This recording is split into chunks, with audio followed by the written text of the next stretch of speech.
and welcome to SciLux, the podcast powered by Research Luxembourg, where we talk about scientific developments and technological changes in Luxembourg.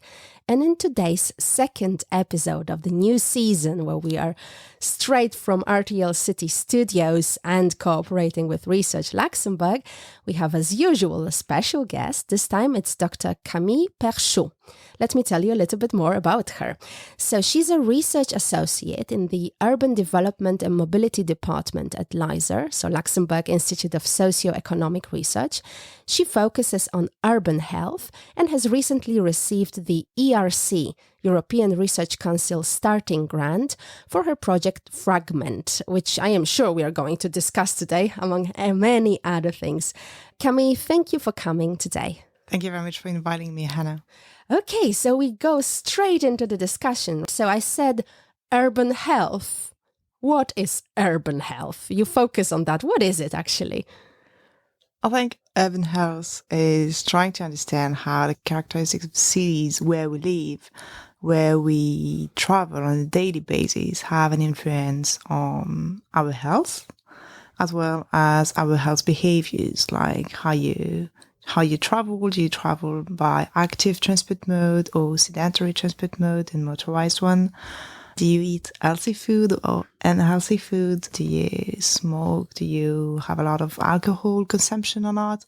So all these behaviors have an influence on your health, but they are primarily influenced by the environment where you live in. So urban health is trying to understand all these causal relationships. And in the city, I assume, right? In the city. Because I was just wondering, in Luxembourg, do you limit yourself to studying urban health in Luxembourg City and Esch? Or, I don't know, Dulange is there as well? How do you define urban in Luxembourg? Actually, Luxembourg is a really interesting case study because, no, we do not limit ourselves to Luxembourg City or Esch for sure. Actually, we take the scale of the country most of the time, which is an asset because you have very few studies worldwide that have the chance and the opportunity to study a whole country-wide population. But at the same time, usually the environment is moving slowly over time, with modest changes and slow. But in Luxembourg, with these high increase in population over time, you can notice and observe strong changes in the environment. So that's the perfect case study to study urban sprawl, urban densification, and therefore you cannot limit yourself to the very big urban city of the country, but you study suburb and different layers of urbanity across the country. Okay, I think I understand urban densification, but I don't understand urban sprawl. What is that? That are the two mechanisms that are linked to an increase in population over space. Either you try to densify a space by building like high buildings, for instance, or you have a spread in the urbanization that takes more spatial print with less dense building and less dense population over space. Okay, so it's a little bit like a contradictory. Indeed. Densification and sprawl. Okay, I'm showing, nobody can see what I'm doing, but I'm showing kind of upwards movement. All right. But what makes me wonder, of course, I did not say that in the introduction, so I have to ask you, how do you end up focusing on urban health? Because, I've just been talking to Sam Steen during the breakfast show. And of course, the big question everybody asks me is like, how come you have a science podcast? I'm sure people ask you, you're at a party. Okay, Camille, well, what did you study? Because it's kind of people who love, especially when you do interdisciplinary things, to understand, like, how do you end up doing it?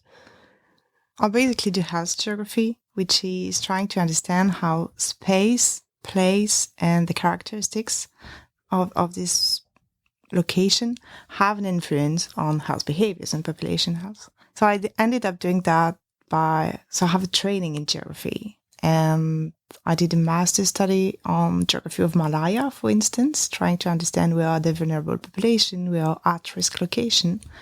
And then I did a PhD in public health epidemiology.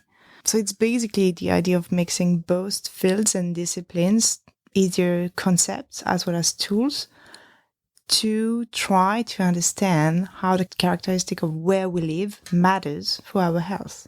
What does it mean to study geography nowadays? I just remember obviously my school times, which was, a blank map where I had to show the rivers or whatever. That's for me geography, but that's cool. What about studying it at university? How does it look like nowadays? Yes, indeed. Most people think of maps or the number of inhabitants per country. It seems boring, but it's not at all. Geography is basically studying how where we live matters. So at the university, I think I started my introduction to geography was by reading Herodotus, which is the father of history, but he's also the father of geography, let's be clear. And by reading the travels of Marco Polo, and then you understand that geography is not just like a whole setting for history with a big H, but it's much more than that. It's how the space matters. And if you consider that, then the first law of geography is to consider that everything is related to everything, but that near things are more related than distant ones. And if you consider space as a continuum, then you can understand everything's around you. And therefore, geography might not be the only focus, but a very relevant and comprehensive one to understand everything around you. So yes, I think geography in that sense is a very comprehensive discipline. And then you mentioned epidemiology as well. So when you do your studies nowadays, do you feel more like a geographer or epidemiologist, or you don't try to define yourself? I'm not a geographer without the health part, and I'm not an epidemiologist without the spatial part. So I cannot define myself without one or the other part of. So what happens if you talk to more pure, let's say, geographers, sorry for that word, or epidemiologists that don't have that knowledge of geography? Can you communicate, or do you have to still use special language so they would understand you? I think the language in multidisciplinary or interdisciplinary fields is very important, because indeed we do not all the time speak the same language, but we easily come to the conclusion that interdisciplinary approaches are key in understanding a specific matter. So I would say I define myself by trying to explain how the different determinants and causal paths may be related to either the environment or either more health behaviors and outcomes that are more related to the epidemiological part of it. And I also remember talking to Professor Stefan Borda about interdisciplinarity in general. And I remember, he cooperates with really different scientists in different fields. And that kind of finding the common ground is always the thing. And I think your projects are all about that. You have really participants from all different fields, all different things. So I want to discuss the projects in a minute. But first, I would like you to ask the question that you prepared for our pub quiz.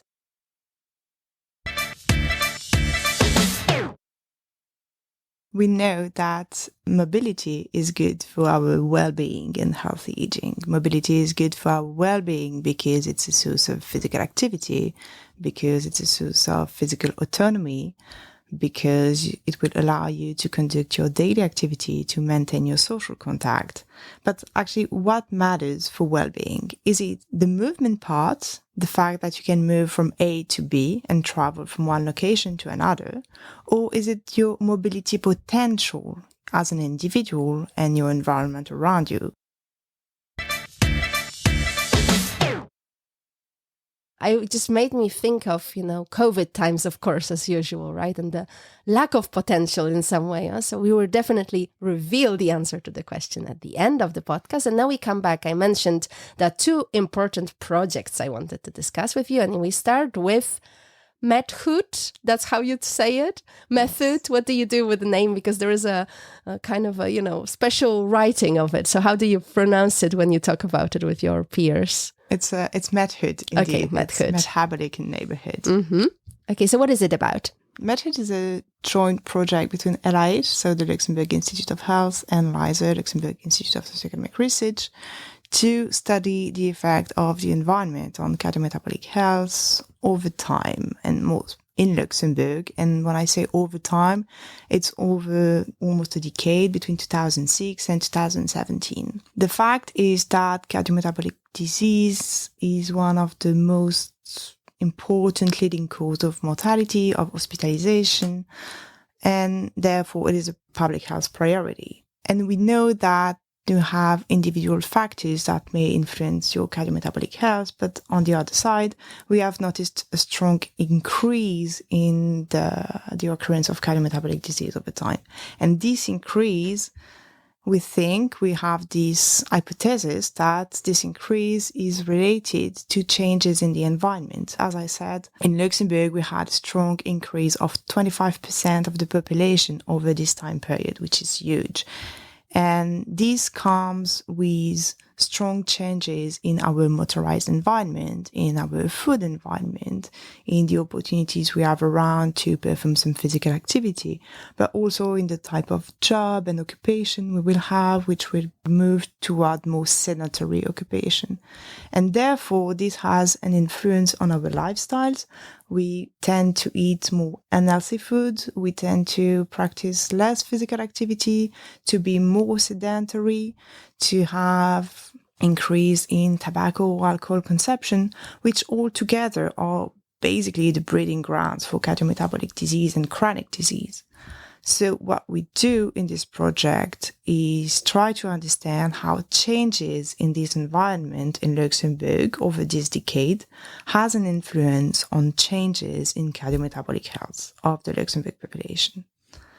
And we did that with geographers, health geographers, specialists in mobility, nutritionists, and specialists in physical activity. So that's the very interdisciplinary aspect of this work, by mixing both tools from geography, such as geographic information systems that are basically maps that are linked to data sets, to try to qualify and quantify the environment over time, with a cohort study run by LIH, which is the Oris-Cavlux study, over 10 years, for which participants agreed to share information on their physical activity level, their food consumption, their different markers of cardiometabolic health.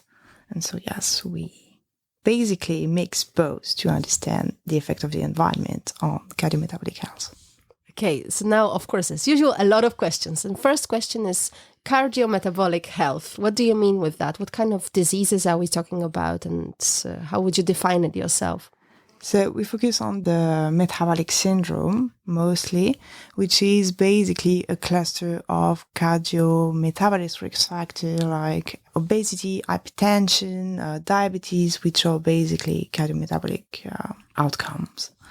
So the idea is to understand how the environment has an effect on your West circumference, on your blood pressure, on your lipidic profile. And now the second question is, when you have so many specialists in so many different fields, you have to kind of negotiate your way around it and find correlations, right? You have the data sets and you have to find for correlations. And my question would be, how do you know that this is a correlation and not just accidentally the data is going the same way? And of course, I guess the geographer will say it's definitely because of geography, and the nutritionist will say, no, this is definitely food. The idea is to try to isolate the relationship you want to study. So, for instance, we have a study ongoing to examine the effect of greenness on the metabolic syndrome. If I may say, it's a brilliant postdoc student, Maya Ontario, is running this study. And to study the effect of greenness on the metabolic syndrome, you have to control on many different factors to try to assess a causal relationships. So you control on individual socio-economic level, you control on whether they live in urban compared to rural environment, you control on their physical activity level, for instance, on eventually their medication. And in order to have the most causal approach that allows you to test an hypothesis, and then you might observe an association.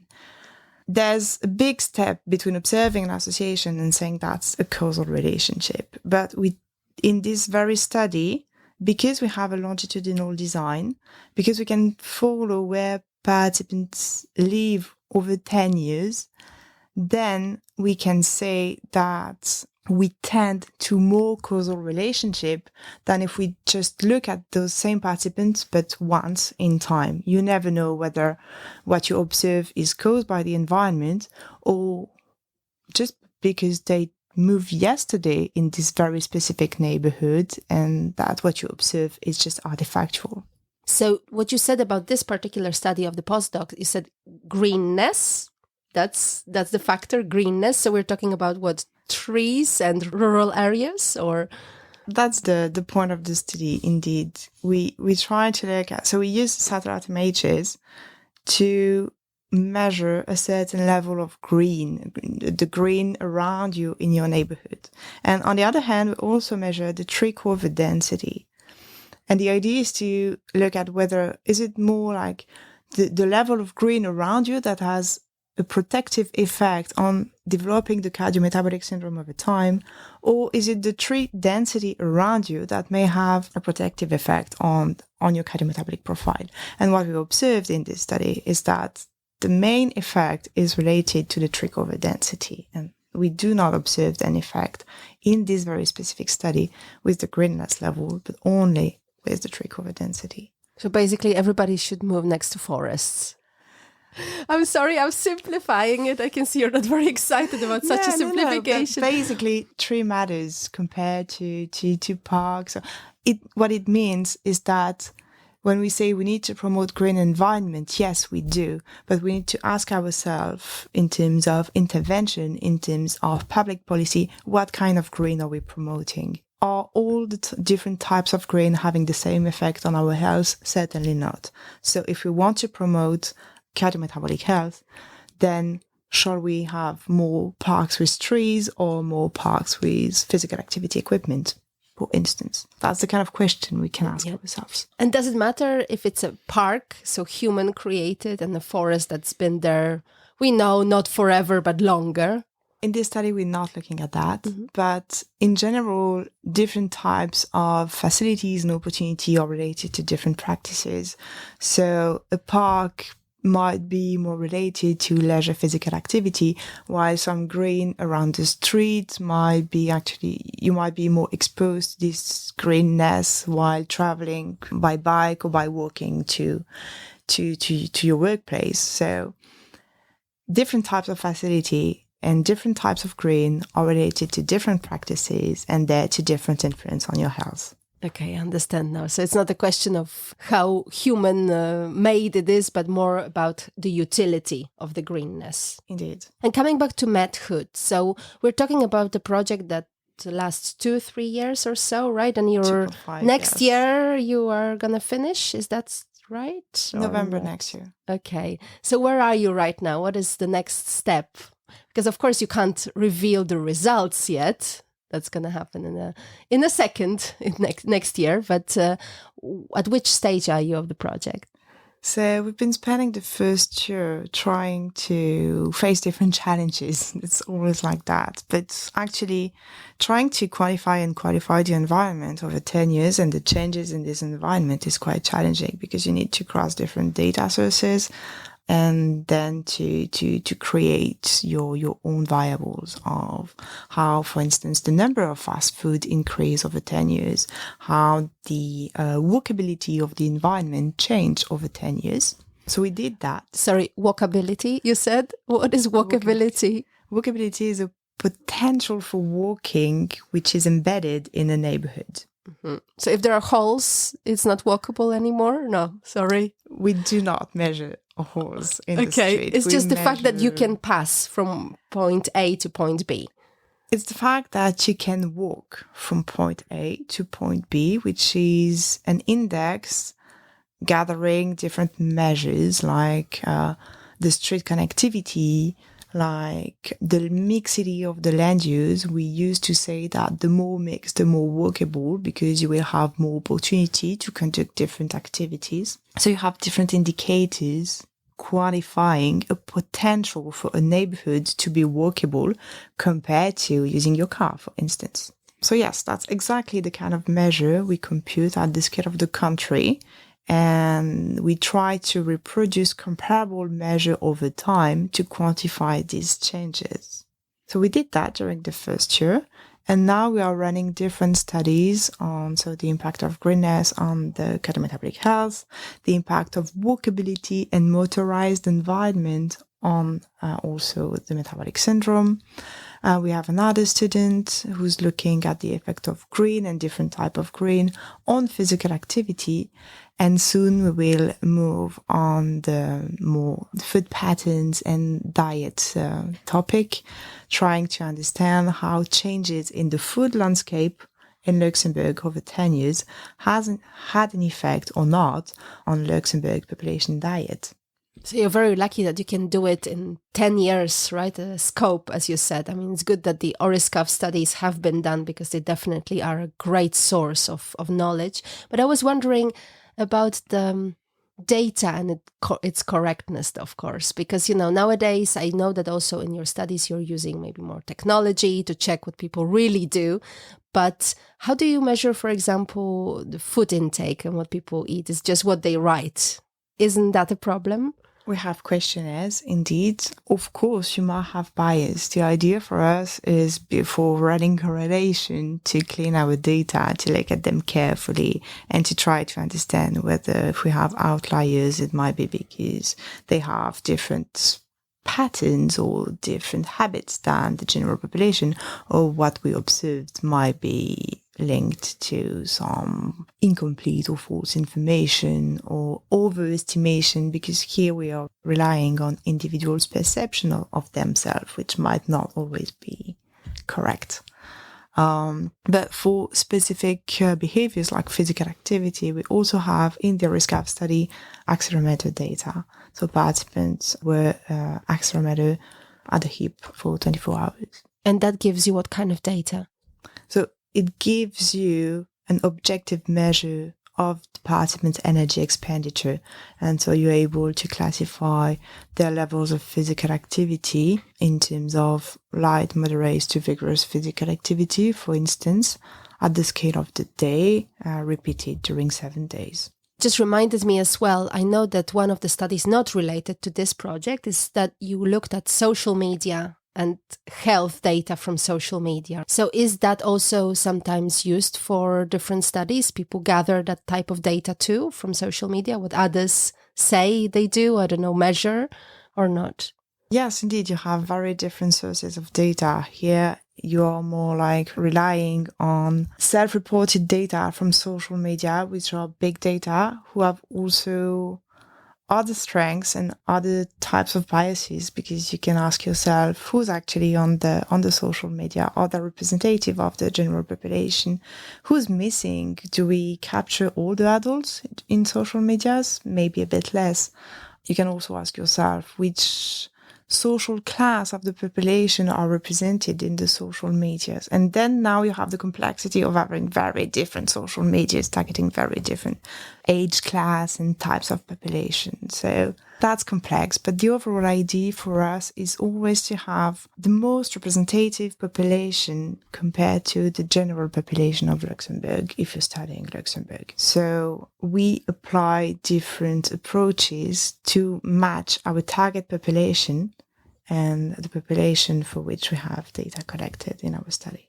It just reminds me also of all the other discussions I've had with scientists. We have so much data, but then cleaning it, preparing it, and making sure that it's the least biased possible is a big task. It's sometimes, I think, bigger than actually the study itself, because you really need to make sure that what you're trying to work on is something reliable, isn't it? Yes, that's one of the big challenges indeed. Collecting data is very important, but the quality of the data you will have will depend on your study design, on the way you clean them, and on the way you analyze them. And each step of the way, from collecting data to providing a result assessing the effect of one environment on your cardiometabolic health, for instance, has been screened at different levels. Of course. I mean, I'm not saying otherwise. I'm not trying to say, oh, you're not checking your data. I mean, this is a whole scientific process that you're applying to it. But nowadays, with all the technology that we have at hand, I know, I think for the other project, you're planning to use some GPS trackers as well, right? And some other things. Do you think it's easier actually to conduct your research because you can just really gather more reliable data or not? Or it's actually more noise that you're dealing with? It is both. I'm fully convinced that usually you have objective and subjective data. Objective data may come from different sensors that you have. So, for instance, GPS sensors for tracking people over space and time. You have accelerometry data. You have objective measures of physical activity. But it doesn't mean that the way people report their measure or perceive themselves doesn't matter. You have a mismatch, for sure, but this mismatch has some meaning. So the idea is to deal with both, to try to understand two faces of the same coin or two complementary aspects of one single matter. And now we move on to the Fragment project. So, as I mentioned before, you recently received this prestigious grant from ERC, so European Research Council, and that's a starting grant for this project. And the project has just started. Before the recording, we just had a chat and you said, oh, I'm so busy right now, right? Because it's the beginning of everything. So what are you going to do in this project?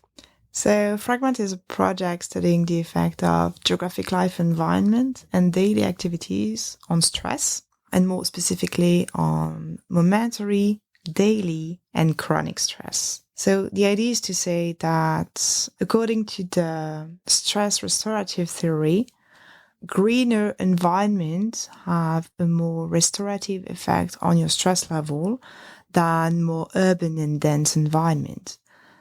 But of course, we are not here comparing the effect of a forest to the traffic jam. We will, but at the same time, you have more contrasted environment and more intertwining between different kind of green and blue environment in the cities. And you have also people moving around these very different types of environment over the course of the day and over the course of their daily activities. So it's kind of a complex problem, and the idea is to try to disentangle the effect of different types of environment and different types of activities on individuals' stress levels. And your idea is also to monitor this on a daily basis rather than meet the participant every 2 weeks and ask, oh, how did you feel 3 days ago when you were in the forest? We will indeed try to have different sources of study design with complementary approach. And one of them is to follow our participants for 15 days. Over 15 days, we will collect data on their mobility patterns with GPS tracker embedded in the smartphone. With different measures of stress, we will rely on vocal biomarkers of stress. So stress is identifiable in the voice of individuals. So we will ask our participant to kindly record some voice task by counting from 1 to 20 or reading a predefined sentence, and then we will be able to identify their stress level in the voice. And by also asking them over the course of the day, multiple times per day, about their environment, type of activities they are doing, and with whom. Are you alone? Are you with someone else? Because we know that, for instance, if you're alone sitting in a park reading, it might be a bit more relaxing than if you're in the same park but watching for your children so they do not go too far or hurt themselves. Yes, your stress level will not be the same. I remember this constant being on edge as a parent, right? It just never goes away. You just always, even now we're in the studio, it's empty, but I had that moment, it's like, where's my daughter? So the stress level is, I'm happy you're not measuring my stress level right now, because I'm pretty sure that, I mean, you can use the recording from here, right? And then check, I guess you would see, and probably yours as well. While Indeed, talking to me. Sure. But don't you have a problem with this another study about stress? It's such a studied subject, such a discussed subject. I often think that when I go to the doctor and the doctor doesn't know what to tell me, it's like, well, it's stress. So we kind of blame everything on stress, don't we? It might be indeed that we consider that stress is everywhere, but it is.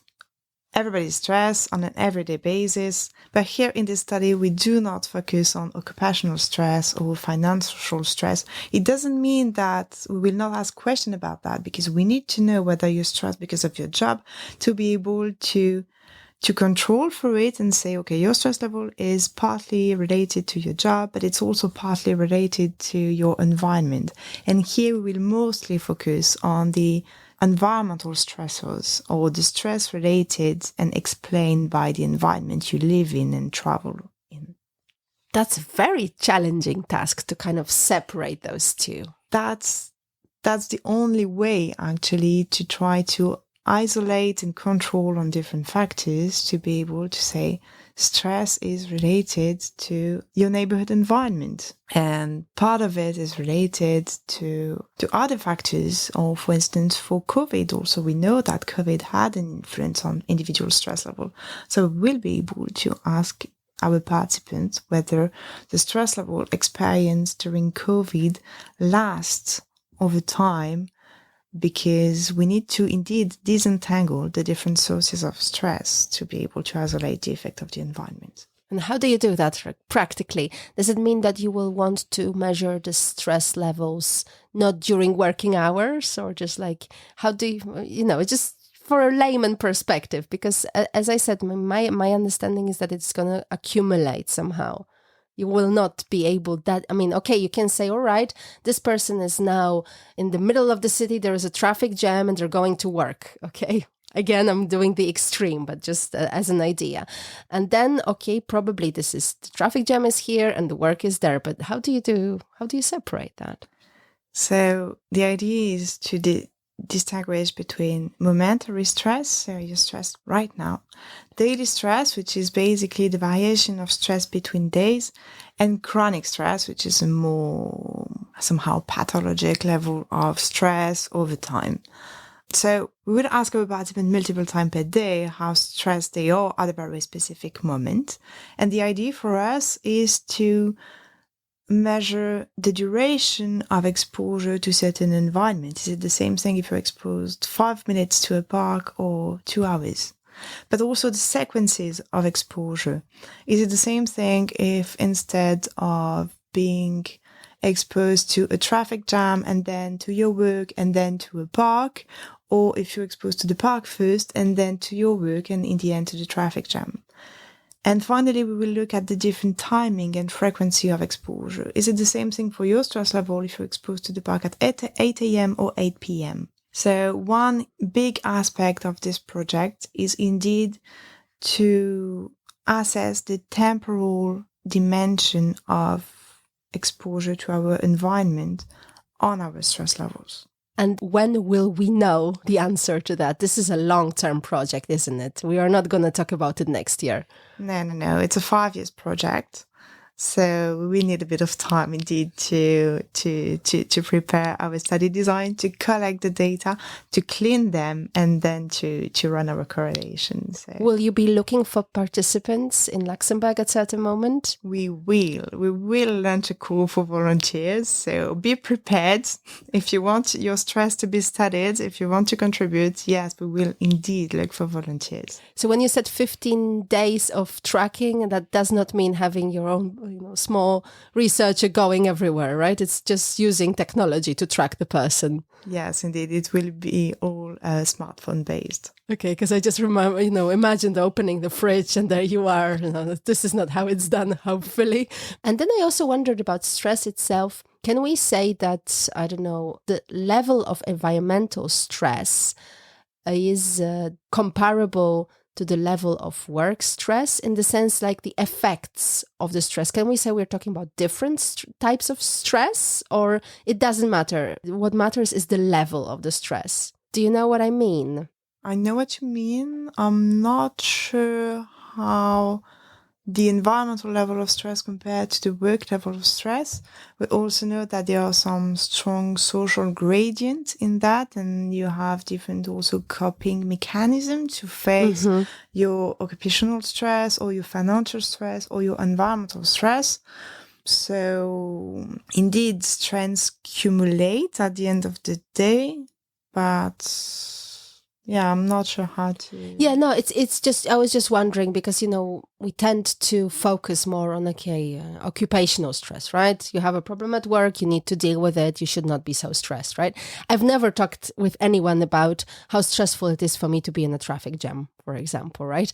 Or I think a daily commute situation for a lot of parents, again, speaking from my own perspective, is like, okay, I need to pick up my child before the school closes or foyer or whatever else, right? This is huge stress. And I never thought about it this way because I kind of tend to focus on, okay, I didn't get enough sleep and I have so much work and this and that, and not necessarily that kind of stress that comes with exactly my commute, my transport, my, environment, as you mentioned. So this is a very, very interesting edge, and I'll be looking forward to the results. So when they are there, please share. And of course, when you will be looking for participants, SILAX will be happy to tell people to sign up and participate in the call to action. But of course, this also is the moment when we're kind of slowly wrapping up. So I want to go back to the pub quiz question. So if you can remind our listeners what the question was about and then tell us what the answer is. So the question was, we know that mobility is important for individuals' well-being, but in terms of mobility, what matters more? Is it the movement that matters for our well-being, from going from point A to point B, or is it our potential of movement based on who we are and the environment we live in? And the answer is? So the answer was, it is indeed the potential of movement that matters. Are you able to move physically? Do you have the knowledge to move? But do you have also the environment around you that allows you to be mobile in terms of transportation modes, in terms of services and amenities to fulfill your daily needs, to engage in different activities, and indeed to maintain your social contact. The movement itself is not necessarily positively related to well-being. And we do observe most of the time some also gradient and social gradient in the relationship between movement and well-being. But on the other hand, movement potential is a strong determinant of our well-being. So let me paraphrase that. So if I don't go running, but I know that there is a potential for me to go running, that's good for me. I must have said that we are here looking at mobility as a transport mode and not as a leisure activity or as a sports activity.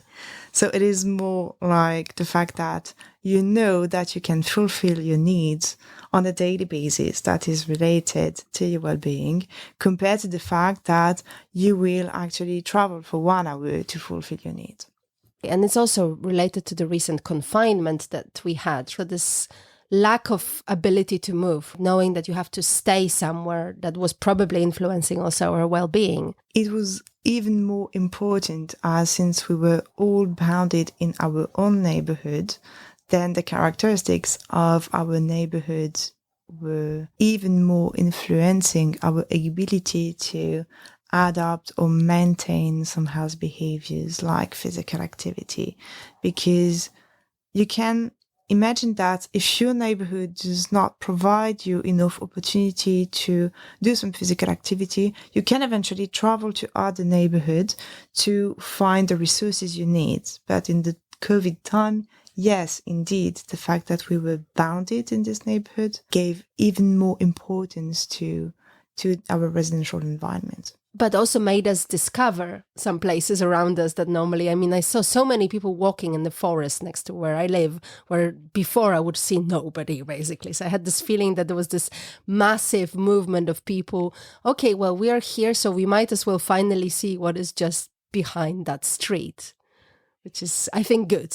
Okay, so we're talking about well-being and mobility and cities and urban spaces and all that. So now I want a 5-minute summary. What can we do to make our cities healthier and more livable? Is it possible at all? Or we're just doomed and that's it? I do believe it is possible. Otherwise, I would not do what I do. But I think this is the only direction we need to go. We have no other way out. So it is possible. The time scale at which it is possible need to be considered. Usually, as we said, changes in the environment are slow and modest. But these changes need to be based on an intersectoral approach where you have a co-creation, a co-initiative between researchers, between local stakeholders, between national stakeholders, and between the civil society.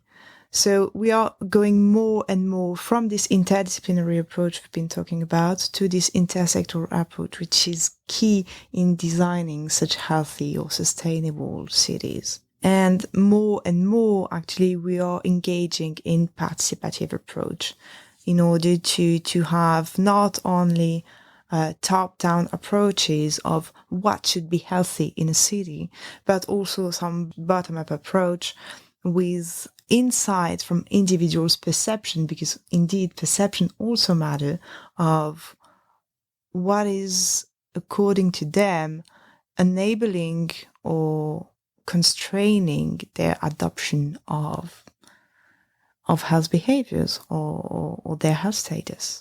So it's a complicated process. And again, we're talking about different stakeholders and the communication and mutual understanding and co-creation. It's nice you mentioned that. It's actually also my second job is a little bit of design thinking and all that. So I kind of have it at heart, all the ideas of participatory creations and all that and involving the citizens. So there is a lot of communication, as I said, that is still for you to do, to talk to other people, to convince them maybe, but also to listen to their needs. And then, of course, we're going to have amazing cities at the very end if we all come together. Okay, this sounds a little bit too idealistic, I guess, but also from what you said, I assume we need more green in general. Can we say that simplistically as well? What is your opinion about, I don't know, all these urban gardens in cities that are so fashionable, people share about right now, that you have, tall buildings, high buildings, and then just like trees growing everywhere. Is that a good idea? This is how the greenery should develop, or should we just stay kind of more on the ground? I'm not sure how to answer that. I'm not sure that I have a study to define a specific opinion on that. So maybe I'll paraphrase that, because I know when I talk to all the researchers, they always like to say, okay, this is the study. Huh? I don't want to give you my personal opinion. So I'm going to go a little bit personal with you, Camille, now. What is your ideal neighborhood? You studying this, studying health geography, having some studies to rely on, how do you perceive you yourself an ideal neighborhood? I think this idea that we are more and more discussing right now, I think some of us might have heard about this 15 minutes neighborhood, but this is not wrong in the sense that having enough opportunities in your neighborhood to make healthy choices, this is key in adopting a healthy lifestyle. So of course, green matters, but it's not just about green. Otherwise, if we all live in a forest, this does not make us necessarily more healthy. So I do believe that, and we see that a good mixity of different land use, different opportunities, different work opportunities, different leisure opportunities, different activities provides individuals the opportunity to adopt healthy lifestyles.